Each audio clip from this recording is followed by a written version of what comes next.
Hello friends, myself Anamika and welcome you all in Udit Pharmacy.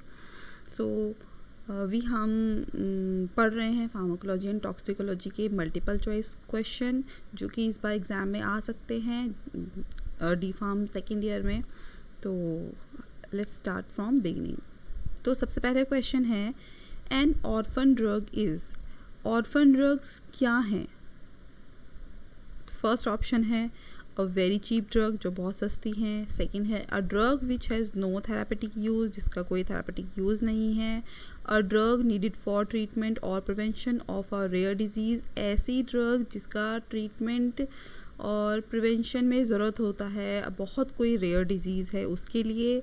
या फिर D option a drug which acts on orphan receptor. या ऐसी drug जो कि ऑर्फेनिन receptor पे bind करती है या फिर एक्ट करती है. तो जल्दी से बताइए ऑर्फन ड्रग्स क्या होती हैं. Okay, an orphan drug is a drug needed for treatment और prevention of a rare disease. Orphan drugs, orphan का मतलब होता है अनाथ. तो ऑर्फन ड्रग्स वो ड्रग्स हैं जिनका यूज़ हम करते हैं किसी भी रेयर डिजीज़ के प्रिवेंशन या ट्रीटमेंट में. सडनली कोई भी महामारी आती है या सडनली कोई भी इस तरीके की डिजीज़ या डिसऑर्डर हमारे सोसाइटी में आ जाता है जिसकी वजह से हमें ऑर्फन ड्रग्स बनानी पड़ती हैं. और ऑर्फन ड्रग्स वही ड्रग्स हैं जो कि हम किसी भी रेयर डिजीज़ में यूज़ कर रहे हैं. सेकेंड क्वेश्चन है drug administered through the following route is most likely to be subjected to first pass metabolism. ऐसा रूट या ऐसा ड्रग एडमिनिस्ट्रेशन जो कि फॉलोइंग रूट दिए गए हैं जो कि फर्स्ट पास मेटाबॉलिज्म को सब्जेक्ट करता है. ठीक है, तो ऐसा कौन सा रूट है? इन चारों में से ओरल है, सबलिंगुअल है, सबक्यूटेनियस है या रेक्टल है? इसका आंसर है ए. Oral route is most likely to be subjected to first pass metabolism. जो ओरल रूट है, ओरल रूट के थ्रू क्या होता है? फर्स्ट पास मेटाबॉलिज्म होता है. और मेटाबॉलिज्म का क्या मतलब होता है कि जब कोई भी ड्रग का ब्रेकडाउन होता है या किसी भी ऑब्जेक्ट का या किसी भी सब्सटेंस का जब हमारे बॉडी के अंदर क्या हो जाता है? ब्रेकडाउन होता है लीवर और गट के थ्रू, उसे बोलते हैं मेटाबॉलिज्म. ठीक है, तो ओरल रूट के थ्रू कोई भी जो ड्रग है जो कि हम एडमिनिस्टर कर रहे हैं वो सब्जेक्ट होती है हमारे फर्स्ट पास मेटाबॉलिज्म के थ्रू. ओके, सो नेक्स्ट है compared to subcutaneous injection the intramuscular injection of drug. हमें कंपेयर करना है कि जो सबक्यूटेनियस इंजेक्शन है और इंट्रामस्कुलर इंजेक्शन है उनके बीच में हमें क्या करना है? कंपेयर करना है कि फर्स्ट है इज़ मोर पेनफुल, वो ज़्यादा पेनफुल है इंट्रामस्कुलर, ये प्रोड्यूस फास्टर रिस्पॉन्स या फिर बहुत ज़्यादा फास्ट रिस्पॉन्स प्रोड्यूस करता है. तीसरा है is unsuitable for deport preparation, या फिर डिपोर्ट प्रिपरेशन के लिए अनसूटेबल है, या फिर carrier greater risk of anaphylactic reaction, या फिर एनाफाइलेक्टिक रिएक्शंस के लिए बहुत ज़्यादा रिस्क है इसके लिए. तो कंपेयर करना है सबक्यूटेनियस इंजेक्शन को और इंट्रामस्कुलर इंजेक्शन को. ठीक है, तो compare to subcutaneous injection the intramuscular injection of drug is, इसका है B option, produces faster response. अगर सबक्यूटेनियस इंजेक्शन को हम इंट्रामस्कुलर इंजेक्शन से कंपेयर करते हैं तो इंट्रामस्कुलर इंजेक्शन बहुत ज़्यादा फास्ट रिस्पॉन्स प्रोड्यूस करता है बजाय सबक्यूटेनियस के. इसका रीज़न क्या है? इसका रीज़न ये है कि जो हमारी मसल्स होती हैं, हमारी मसल्स के अंदर क्या होते हैं? ब्लड कैपिलरीज होती हैं, बहुत बारीक बारीक ब्लड, बहुत पतली पतली वेसल्स होती हैं जो कि क्या करती हैं, जिसके अंदर बहुत जल्दी से ड्रग पेनिट्रेट कर जाती है और अपना फास्ट रिस्पॉन्स प्रोड्यूस करती हैं. नेक्स्ट है bioavailability of drug refers to. जो बायोअवेलेबिलिटी है वो क्या रेफर करती है? ठीक है, percentage of administered dose that reaches systemic circulation in the unchanged form. मतलब जो हम ड्रग खा रहे हैं उसका ऐसा परसेंटेज, डोज की वो परसेंटेज जो कि हमारे सिस्टमिक सर्कुलेशन में अनचेंज्ड फॉर्म में पहुंच रही है. या फिर second ratio of oral to parenteral dose, या फिर ओरल और पेरेंटल, ओरल से जो हमारे पेरेंटल तक ड्रग पहुंच रही है उसका रेशियो, या फिर ratio of orally administered drug to that excreted in the faeces, या ऐसा रेशियो ड्रग का जो हमारी फीसिस में एक्सक्रीट हो रहा है, या फिर ratio of drug excreted unchanged in urine to that excreted as metabolites, या फिर ऐसा रेशियो अनचेंज्ड फॉर्म में ड्रग का यूरिन में जो कि एक्सक्रीट हो रहा है हमारे मेटाबोलाइट्स की तरह। तो जल्दी से बताइए क्या है आपका आंसर। इसका आंसर है ए, क्योंकि बायो अवेलेबिलिटी का मतलब होता है कि ड्रग का वो पोर्शन या ऐसी क्वांटिटी जिसमें क्या होता है, कोई भी ड्रग हमारे सिस्टमिक सर्कुलेशन में पहुंच जाती है। एक्सटेंट या फिर रेट कह सकते हैं किसी भी ड्रग का रेट, जब हम किसी भी ड्रग का रेट जब वो कहाँ पहुंचती है, हमारे सिस्टमिक सर्कुलेशन में। और सिस्टमिक सर्कुलेशन का मतलब होता है ब्लड। ओके, तो बायोअवेलेबिलिटी का मतलब है वो परसेंटेज या वो रेट ऑफ एडमिनिस्टर्ड डोज की, जो हमने डोज खाई है उसका परसेंटेज जब वो हमारे कहाँ पहुंच रही है, रीच सिस्टमिक सर्कुलेशन इन अनचेंज्ड फॉर्म, अपनी फॉर्म को चेंज किए बिना वो कहाँ पहुंच रही है, सिस्टमिक सर्कुलेशन में। नेक्स्ट है the therapeutic index of a drug is measured of its. अगर थेरापेटिक इंडेक्स की हम बात करते हैं तो थेरापेटिक इंडेक्स किसी भी ड्रग का हम मेज़र करते हैं, फर्स्ट है सेफ्टी से, उसकी पोटेंसी से, उसकी एफिकेसी से, या फिर उसकी डोज वेरिएबिलिटी से। जल्दी से बताइए। इसका आंसर है फर्स्ट। ठीक है, जो अगर थेरापेटिक इंडेक्स की हम बात कर रहे हैं तो थेरापेटिक इंडेक्स हम कब यूज़ करते हैं, जब किसी भी ड्रग की हमें क्या निकालनी है, सेफ्टी निकालनी है।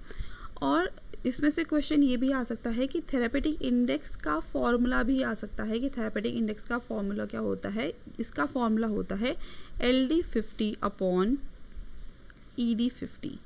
LD का मतलब होता है लीथल डोज और ED का मतलब होता है इफेक्टिव डोज। ठीक है, लीथल डोज का मतलब है ऐसी डोज जब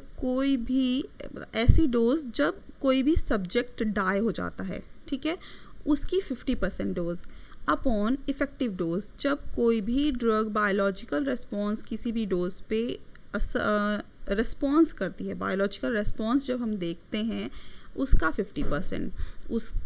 उन दोनों के रेशियो को बोलते हैं हम TI, मतलब थेरापेटिक इंडेक्स। तो थेरापेटिक इंडेक्स में हम क्या देख रहे हैं, हम उसकी ड्रग की सेफ्टी देख रहे हैं, कितनी सेफ है ना, लीथल डोज, जब तक वो कब तक वो सब्जेक्ट वो ऐसी डोज पे मर जाएगा।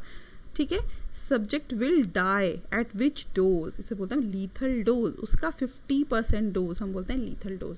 तो इस थेरापेटिक इंडेक्स में हम क्या देख रहे हैं, सेफ्टी ऑफ ड्रग देख रहे हैं। नेक्स्ट है which of the following is type B unpredictable adverse drug reaction. इनमें से ऐसा कौन सा type B adverse drug reaction है जो कि अनप्रिडिक्टेबल है। ठीक है, तो साइड इफेक्ट है, टॉक्सिक इफेक्ट है, इडियोसिंक्रेसी है, या फिर फिजिकल डिपेंडेंसी है।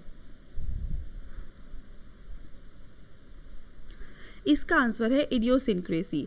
इडियोसिंक्रेसी क्या है, हमारा अनप्रिडिक्टेबल, जिसे हम प्रिडिक्ट नहीं कर सकते हैं, जिसका हमें कोई नोन रिजल्ट नहीं है, कोई भी फार्माकोलॉजी नोन रिजल्ट्स नहीं है, इसे बोलते हैं हम इडियोसिंक्रेसी एडवर्स ड्रग रिएक्शन। तो इसका आंसर है C। नेक्स्ट है an undesirable effect of a drug that occurs at therapeutic dosages and can be predicted from its pharmacological action is called। अभी क्या था, अनप्रिडिक्टेबल था, और अभी क्या है हमारे प्रिडिक्टेड। ठीक है, मतलब जो नोन है। ऐसे अनडिजायर्ड इफेक्ट किसी भी ड्रग के जो कि उसके थेरापेटिक डोजेस से मिलते हैं, और या फिर हम कह सकते हैं वो हमें प्रिडिक्ट हम कर सकते हैं उसके फार्माकोलॉजिकल एक्शन से। तो वो क्या हो सकते हैं, साइड इफ़ेक्ट हो सकता है, टॉक्सिक इफेक्ट हो सकते हैं, एलर्जिक रिएक्शन हो सकते हैं, या इडियोसिंक्रेसी। देखिए इसमें लास्ट ऑप्शन तो बिल्कुल कट हो जाता है क्योंकि इडियोसिंक्रेसी हमारे क्या हैं, अनप्रिडिक्टेबल हैं। जो कि हमें पहले से पता नहीं है कि ये हमें एडिक्शन कॉज करेगा या नहीं करेगा, ठीक है। एलर्जिक रिएक्शन भी क्या है हमारे एक तरीके से क्या है, वो भी प्रिडिक्टेबल हैं, लेकिन वो क्या है, वो नोन नहीं होते। एलर्जिक रिएक्शन क्या होते हैं, नोन नहीं होते। टॉक्सिक जो इफ़ेक्ट्स हैं वो भी क्या है, नोन नहीं होते हैं, वो भी हमें नहीं पता कब टॉक्सिक हो जाए। तो जो प्रिडिक्टेड है वो होगी हमारे साइड इफ़ेक्ट्स। तो इसका आंसर है ए। ऐसी ड्रग जो कि अनडिज़ायर्ड इफ़ेक्ट प्रोड्यूस करती है, अनडिज़ायर्ड मतलब जो कि हम नहीं चाहते हैं, इस तरीके के साइड इफ़ेक्ट प्रोड्यूस करती है, इस तरीके के इफ़ेक्ट प्रोड्यूस करती है, उन्हें बोलते हैं हम अनडिज़ायर्ड इफ़ेक्ट। जो कि कब यूज़ हो रहे हैं या फिर कब हो रहे हैं, वो जब कोई भी हम ड्रग यूज़ करते हैं उसकी थेरापेटिक डोजेस पे इस तरीके के अनडिज़ायर्ड इफ़ेक्ट हमें देखने के लिए मिलते हैं। मान लीजिए कोई ड्रग यूज़ कर रहा है जिसका नाम है, सिर्फ सपोज करने के लिए बता रही हूँ, कोई भी एंटीबायोटिक है जो अगर कोई पेशेंट उसे यूज़ कर रहा है, तो साइड बाय साइड हम क्या देखते हैं कि उस ड्रग के ट्रीटमेंट के दौरान क्या हो रहा है, उसका पेट खराब हो रहा है ना, हो सकता है डायरिया हो सकता है, हम देखते हैं उसे वॉमिटिंग जैसी फीलिंग हो रही है या फिर डिजीनेस हो रहा है। तो वो क्या है, जब तक वो उस ड्रग का ट्रीटमेंट लेगा तब तक वो साइड बाय साइड वो इफ़ेक्ट्स हमें देखने के लिए मिलते हैं। तो वो क्या है, प्रिडिक्टेड हैं, वो पहले से हमें पता है साइड इफ़ेक्ट्स। तो इसका आंसर है ए, साइड इफ़ेक्ट्स। नेक्स्ट है the essential feature in drug addiction is. Drug addiction में एसेंशियल फीचर क्या है जो बहुत ज़्यादा एसेंशियल है, वो क्या है, फिजिकल डिपेंडेंसी है या साइकोलॉजिकल डिपेंडेंसी है, both physical and psychological dependency है या फिर साइकियाट्रिक एबनॉर्मलिटी है। एसेंशियल फीचर, एसेंशियल मतलब जो बहुत ज़रूरी फीचर है वो क्या है इसका, बी, साइकोलॉजिकल डिपेंडेंसी, ठीक है। तो अगर कोई भी पेशेंट या कोई भी इंडिविजुअल जिसे ड्रग एडिक्शन है वो कहाँ से डिपेंड है, वो साइकोलॉजिकल डिपेंडेंस उसका एक एसेंशियल फीचर है। अब मान लीजिए कोई भी ड्रग एडिक्शन वाला कोई पेशेंट है, तो उसे अगर हमें ट्रीट करना है तो साइकोलॉजिकल उसे स्ट्रॉन्ग बनाना पड़ेगा, है ना। उसे साइकोलॉजी उसकी बार बार उसे बता रही है कि एडिक्शन हुआ है, मुझे इसकी ज़रूरत है। फिजिकल डिपेंडेंसी नहीं है, उसकी बॉडी कोई डिपेंड नहीं है, उसका मन जो है, उसका जो माइंड है वो डिपेंड है उस ड्रग के ट्रीटमेंट में, है ना, या फिर उस ड्रग के एडिक्शन के लिए। तो इसका आंसर है बी। नेक्स्ट है which of the following constitutes drug abuse. ऐसा कौन सा इन चारों में से कॉन्स्टिट्यूट है जो कि क्या हो रहा है, ड्रग एब्यूज़ कहलाता है। Physician prescribed use of penicillin G for the cure of viral fever. अगर हम पेनिसिलिन जी को वायरल फीवर में यूज़ करेंगे तो वो होगा। या फिर self administration of aspirin to relieve headache. अगर हम एस्प्रिन को अपने सर दर्द के ट्रीटमेंट में यूज़ करेंगे तो वो होगा ड्रग एब्यूज़। या फिर repeated self administration of morphine to derive euphoria. अगर हमें यूफोरिया जैसी फीलिंग लेनी है और हम मॉर्फिन जो ड्रग है, ठीक है, वो नार्कोटिक ड्रग है, अगर उसे हम ओपॉइड ड्रग है, अगर उसे हम बहुत ज़्यादा सेल्फ एडमिनिस्टर यूज़ कर रहे हैं तब होगा, या फिर ऑल ऑफ द अबव। जल्दी से बताइए इसका आंसर।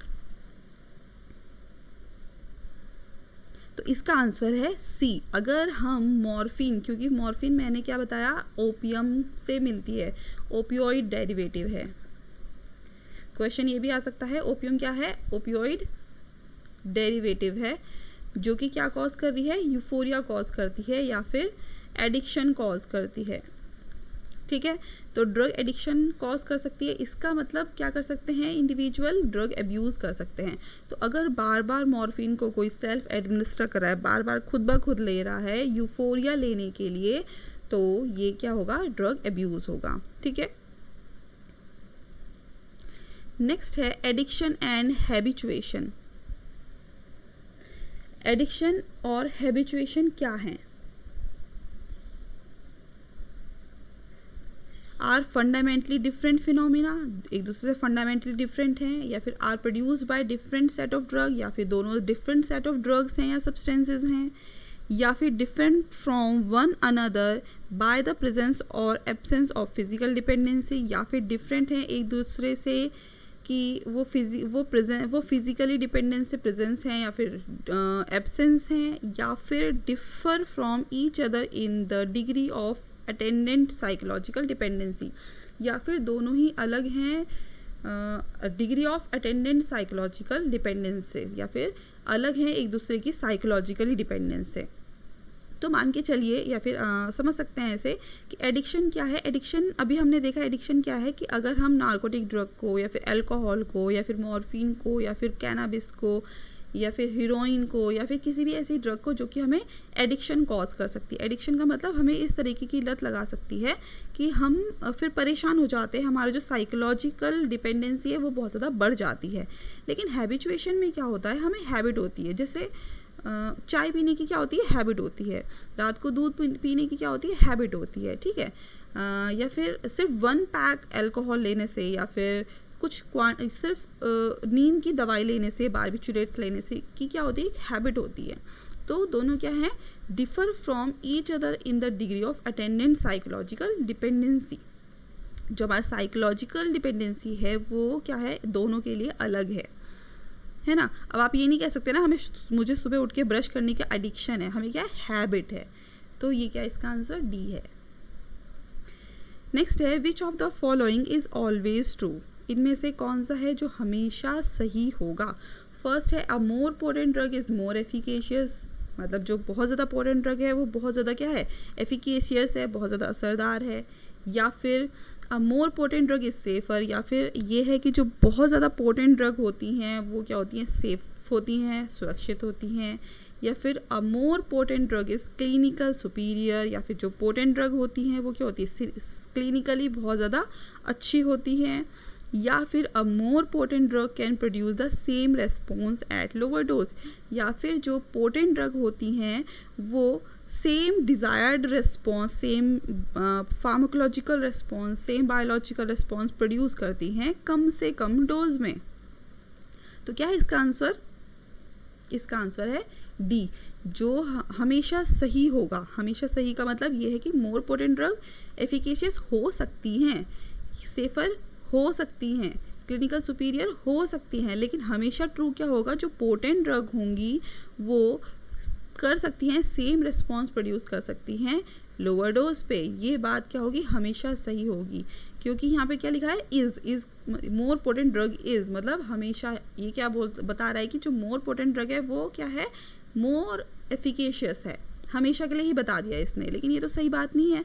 ये हमेशा ये बता रहा है सेफर ही है, ठीक है। कैन होता तो ये ऑल ऑफ द अबव आ सकता, लेकिन यहाँ पे क्या है, इज़, कि हमेशा ही सही होगा, ये सही नहीं है।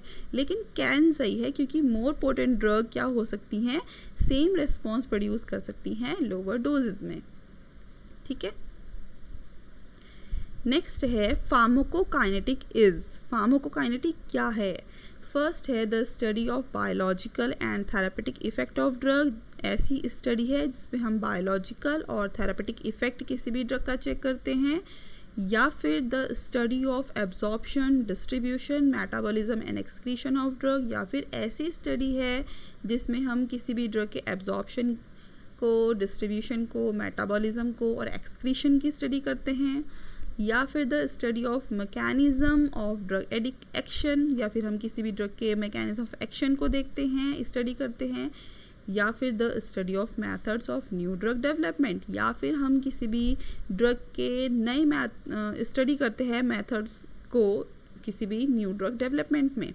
तो फार्माकोकाइनेटिक क्या है, हमने पढ़ा था फार्माकोकाइनेटिक में। देखिए, अगर आपको ये इसके लॉजिक पढ़ने हैं तो आपको हमारे चैप्टर्स में जाना पड़ेगा, और आपको हमारे जो रिकॉर्डेड जो वीडियोस हैं, जो रिकॉर्डेड लेक्चर्स हैं, वहाँ पे आप जा सकते हैं, वहाँ पढ़ सकते हैं, वहाँ देख सकते हैं, ठीक है। उदित फार्मेसी में तो आप चेक कर सकते हैं वहाँ पर, लेकिन यहाँ इतना हम डिटेल नहीं जा सकते हैं बहुत ज़्यादा, क्योंकि पूरा चैप्टर की ही बात हो जाती है।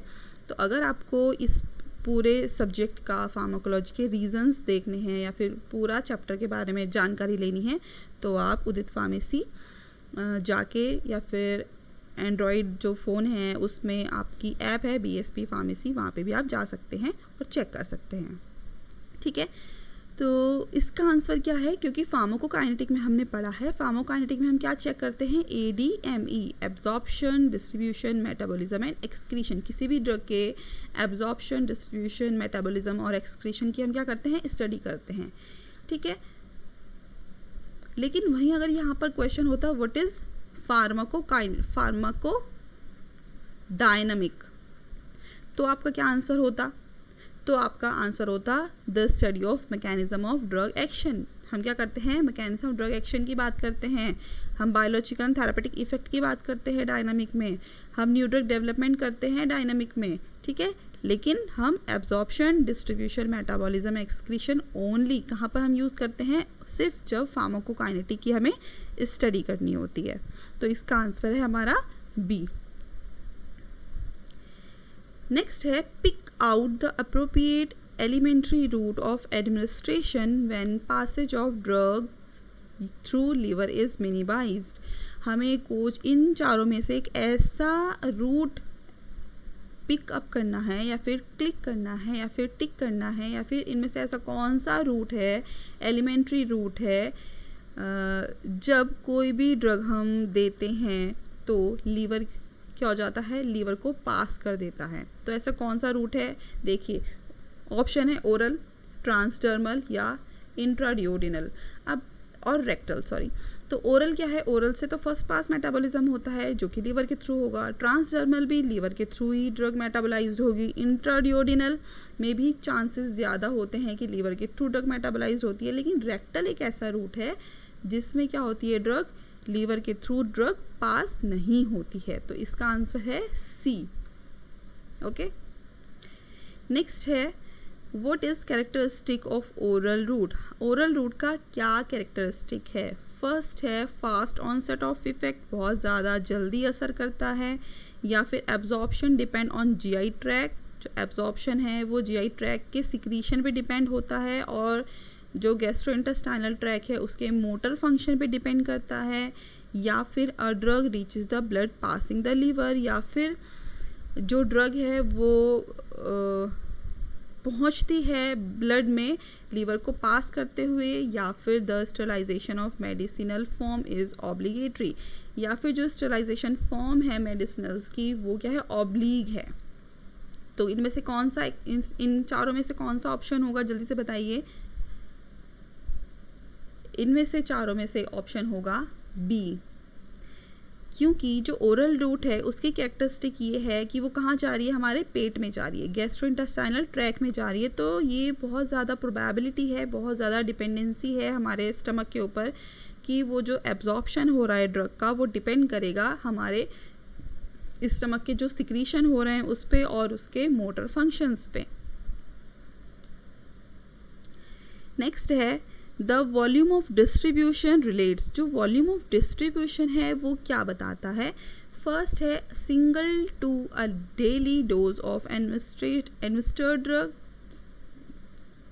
सिंगल से डेली डोज हमें लेनी होती है जो भी ड्रग हम ले रहे हैं, या फिर an administered dose to a body weight, या कोई भी जो हम डोज ले रहे हैं वो एडमिनिस्टर्ड कर रहे हैं बॉडी वेट के लिए, या फिर an unchanged drug reaches the systemic circulation, या फिर कोई भी अनचार्ज ड्रग है, कोई भी अनचार्ज ड्रग है वो कहाँ पहुँच रही है? हमारे सिस्टमिक सर्कुलेशन में पहुँच रही है, या फिर the amount of a drug in the body to the concentration of drug in plasma, या फिर वो अमाउंट ड्रग का जो हमारी बॉडी में ड्रग जो कि हमारे ब्लड में पहुंच रहा है। तो बताइए। ठीक है, the volume of distribution relates the amount of drug in the body, वो अमाउंट ड्रग की जो कि हमारी बॉडी में पहुंच रही है उसकी concentration to the concentration of drug in plasma, जो कि हमारे प्लाज्मा में पहुंच जाती है। ठीक है, उसे बोलते हैं हम वॉल्यूम ऑफ डिस्ट्रीब्यूशन। तो वॉल्यूम ऑफ डिस्ट्रीब्यूशन इसका आंसर है डी।